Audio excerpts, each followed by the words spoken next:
This is Lulu Belle Madison White. She was an African-American teacher in the early 1900s. Her father was a former slave in Mississippi until he was freed. Then he moved to East Texas, where White was born into a free family.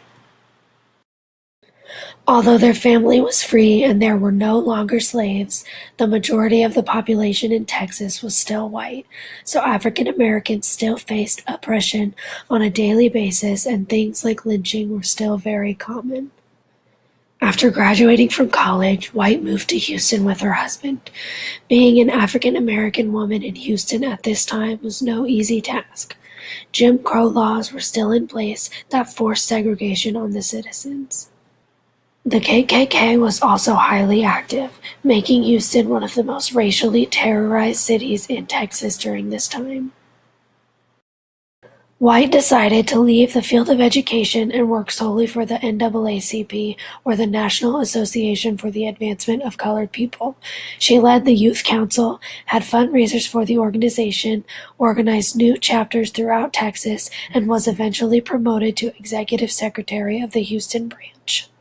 She was the first woman to be an executive secretary of an NAACP chapter and went on to oversee all of the state branches of the NAACP in Texas.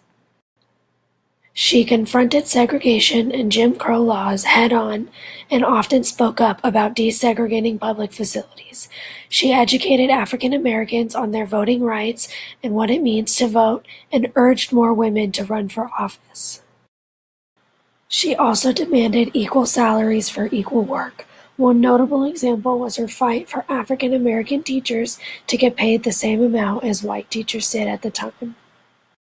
White's influence spanned across the whole nation, but one of her most memorable and valued contributions to history was her battle to integrate the University of Texas. She was successful in this endeavor, and the desegregation of the campus set an important precedent for Brown v. Board of Education. Tragically, she passed away at 50 due to heart disease, but her legacy and hard work won't be forgotten. She is an inspirational civil rights activist, former teacher, and a true example of a powerful African American woman. Created using Powtoon.